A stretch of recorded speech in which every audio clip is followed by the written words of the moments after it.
our next performer today will be Mark Mealing. Mark came all the way down from Caslow today, and it sounded like it was a bit of a drive. I'm glad he did. And Mark, I'll read Mark's write-up for you. Mark Mealing has attached himself to stories and vice versa as soon as he could hear them, and further as soon as he could read.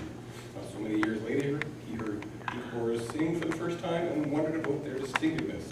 In fact, he took all this so seriously that he became a folklorist, which helped him study both stories and Duke Wars, not to mention teaching at Selkirk College for 28 years. He now lives up in Caslow, where he continues to study, tell stories, and surprised himself by also being an Anglican priest. In the 1970s, with the aid of some students, he collected a number of Russian folk tales from Duke War people and worked on translations. He hopes he will soon see them in print for much longer, but in the meantime, he's here to share a few of them with us.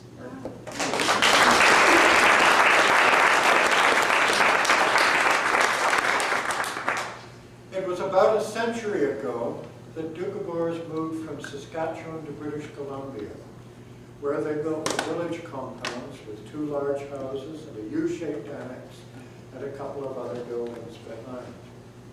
And life was good there. There weren't a great many things. Of course, there were no radios for a long time, no television sets. The movies happened in town and they didn't go there.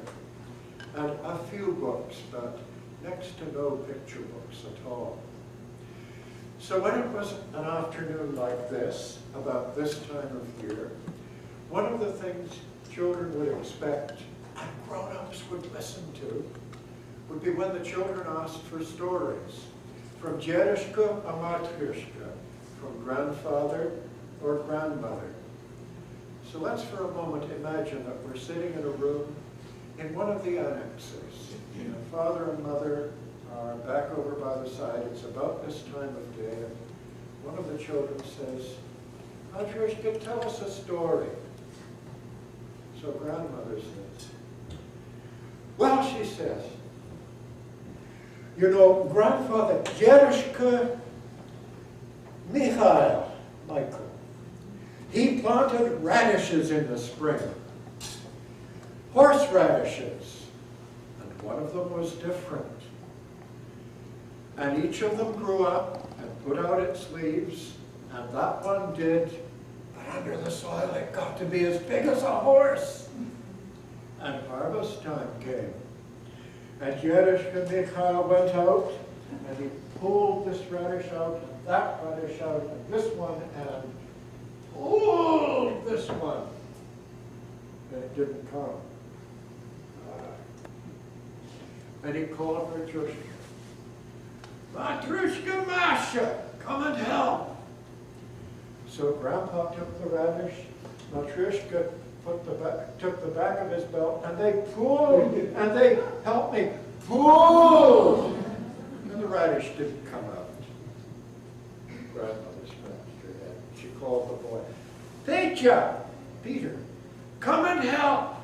So Peter came out, and grandfather put his hand on the radish, and grandmother took his belt, and Peter put his arms around grandmother's waist as far as he could reach, because it was a large waist. And grandfather pulled, and grandmother pulled, and Peter pulled. And still the radish didn't come out. And Peter said, Elizaveta, come and help. So Elizaveta, the daughter, came out. And grandfather took hold of the radish, and grandmother took hold of grandfather, Peter took hold of grandmother, and Elizaveta took hold of Peter around the waist, and she could reach all the way because he wasn't very thick yet. And grandfather pulled, and grandmother pulled, and Peter pulled, and Elizaveta pulled. And still the radish didn't come out. And Elizaveta said, Igor, come! And Igor the dog came up. Oh, she said. So grandfather took hold of the radish, and grandmother took hold of the radish, and Peter took hold of, grandmother took hold of grandfather, Peter took hold of grandmother, Elizaveta took hold of Peter, and Igor the dog with his teeth very carefully took the back of Elizaveta's skirt, and grandfather pulled, and grandmother pulled, and Pecha pulled, and Elizabeth pulled, and he got a dirt, pulled, and still the radish didn't come. And Pecha said, Anastasia! And Anastasia, the cat, strolled over. Yes. You've got to help get the radish out. How? We got to bite my tail and pull. Very careful. We got to get the radish out. Well, that was true. It was the family's radish. So grandfather took the radish. They all lined up, and grandfather pulled, and grandmother pulled, and Pecha pulled, and Elizabeth pulled, and Igor pulled, and Anastasia pulled. And still the radish didn't come out. So they all sat down and thought, Anastasia. Then she went over to the mouse. She said, Misha. She said, no way. Misha, I'll never hunt you again if you help. Really? Yes, I promise. Ah, said Misha, and he came out. And grandfather put his hands on the radish. And grandmother put her arms, took hold of grandfather's belt. And Pecha put his arms around grandmother. And Elizaveta put her arms around Pecha. And Igor, the dog, took Elizaveta's skirt. And Anastasia, the cat, though she didn't want to, took Igor's tail. And Misha the mouse, with his little paws, pulled on Anastasia's tail, and they all pulled, and the radish came right out. So they all fell down. And then they got up, and they rolled the radish into the barn, and Yereshka cut a big slice out of it, and they all fried it up for supper, and they had an excellent supper, because it was a huge radish.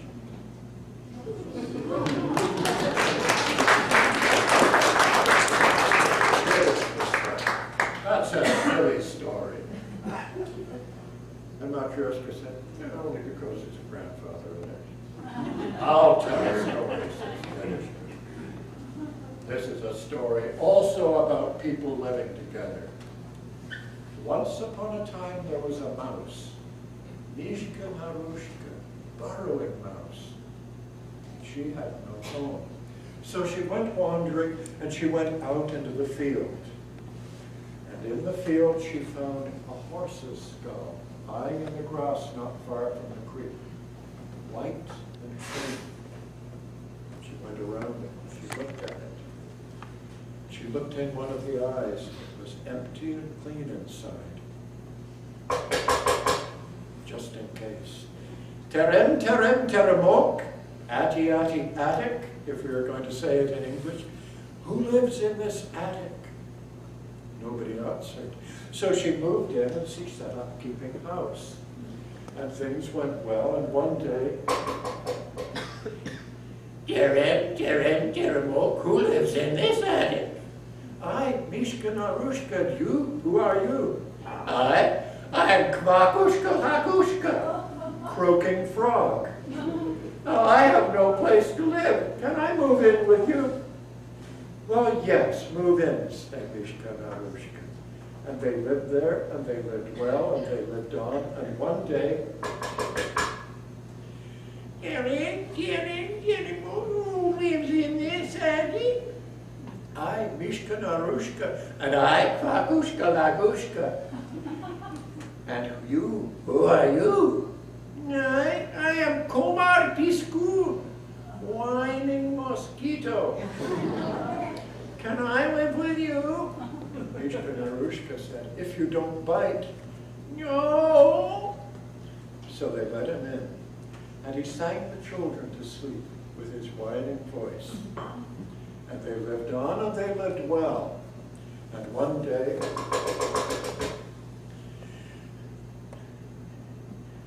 Terem, terem, teremok, who lives in this attic? I, Mishka Narushka, and I, Kvakushka Lagushka, and I, Komar Piskun, and you, who are you? Fiesta Paskachish, everywhere scurrier. a rabbit. And I have no place to live. Can I live with you? Come in, they said. And they lived on, and they lived together, and they lived well. And one day, Derem, who lives in this attic? I, Mishka Narushka, and I, Babushka Lagushka, and I, Kumar Biskun, and I, Vesta Baskachish, and you? Who are you? I am Nagoria Vertish. Now I have to be a professor and do a footnote. Literally, this is mountainside tail flicker. And what it means is a fox. Because the story is that when the fox is running from the hounds, he dusts his footprints with his tail so they can't find him. And I have no house. Can I move in with you? You won't eat me, said Vesta Pascachis. No, not if I live with you, said Nagoria Vertish. So he moved in. And they lived on, and they lived together, and they lived well, and one day they heard great footsteps, and the whole horse's skull shook. And a voice said, Terem, Terem, Teremuk, who lives in this attic? I, Mishka Narushka, and I, Pakushka Lakushka, and I, Kumar Biskun, and I, Vista Baskachish, and I, Nagoria Vertish, and you. Who are you? I am Vazvasyek Razdok, smash everybody.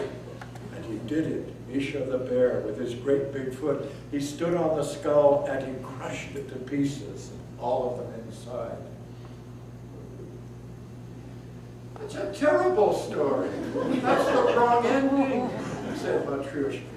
That's for the Tsar.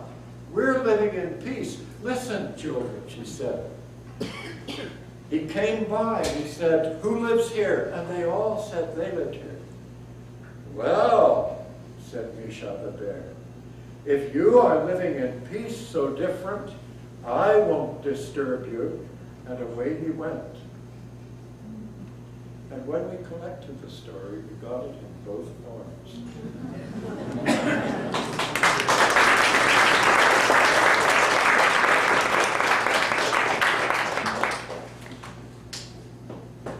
Matryoshka said, this is an old story, in a different way. Not so happy as the others. There was a man whose wife died when they only had a little daughter, so he married another woman. And she had a daughter of her own already. And not long after that, he died. And the stepmother was not kind to the first daughter. She made her do all the work. You've heard stories like this before, and you know what it's like. And she spoiled her own daughter. But still, she was jealous for her own daughter. She wondered how to get everything for her. And then, also on a day like this, but even colder in Russia, where there's no sea that close to make it a bit warmer, she had a terrible idea. And she told her own daughter, Ninya, lie in bed, say you're sick. And when Vasilisa got up in the morning, there was Ninya lying there and said, oh, I can't get up. Oh, sister, said Vasilisa, what's the trouble? I'm sick. I need strawberries or I'll die. And her mother said, that's right, she needs strawberries. You've got to go and get strawberries. But it's winter, said Vasilisa. Yes, said her stepmother. Winter strawberries. Go out and get them and don't come back till you do. So she bundled up as well as she could. And she went out with a little basket. And she didn't know what she was going to do. She walked across the fields, stumbling through the deep snow. She came into the forest, and because the trees were thick, it was a little easier. She walked all day, and it was cold. And towards the end of the afternoon, she thought she might die before she found any strawberries. They'll grow up around my bones, she said to herself. She came to where there was a tree so big that there was a clear space underneath it. And she went and she sat against the trunk of the tree and she waited to die. It got cold and it got dark. And as the snow sifted down, she thought, how beautifully it sparkles. And then she heard a voice and she turned around and there was someone very tall standing, dressed all in white. And he said, Vasilisa, what are you doing? And she said, I'm looking for strawberries. There are no strawberries in winter, he said. My stepmother sent me to find them, or my stepsister will die. Who are you? How do you know my name? I'm Father Frost, he said, the very spirit of cold winter. He said, and you admired my snow. Go around to the other side of the tree. She got up and she went around. And there were strawberries on the ground. Big ones, just enough to fill her basket, and she picked them. And Father Frost said, you've done well. Turn around, he said. And when she turned around again, she was in the fields not far from her own house. And it was about supper time. And she came up and she knocked on the door and she said, Mother, she said, I've got the strawberries for little sister. Quick, go lie down again. And Nina, who of course had been up, went back to bed. And Vasilisa came in with a basket. Mother, she said, here are winter strawberries. Well, what took you so long, said her stepmother, because she was so amazed, she didn't know what had happened. They took the strawberries, and they all had strawberries for supper, and they were wonderful. And after that, the mother thought, Nina can get strawberries as well as the stepdaughter. And the next morning she bundled her up really well. And she gave her hot food wrapped in cloth. She said, go and find winter strawberries. I don't want to go, said Nina. You must go. You can't. Vasilisa seemed better than you. So Nina stumped off into the snow. She went all the way. And because she had the warm food and better clothing, she went a bit faster. In the afternoon, tired out, she came to the tree and she sat down. I don't know if I can get back, she said. This winter is dreadful. I don't care if it brings water for the fields. There's no good in winter. Father Frost had come to stand beside her to see if he could help. But when he heard that, he stood back again. He waved his hand, and the snow fell thick and thicker. And they found Nina in the spring. And the stepmother took good care of Vasilisa then, because she was the only daughter she had left.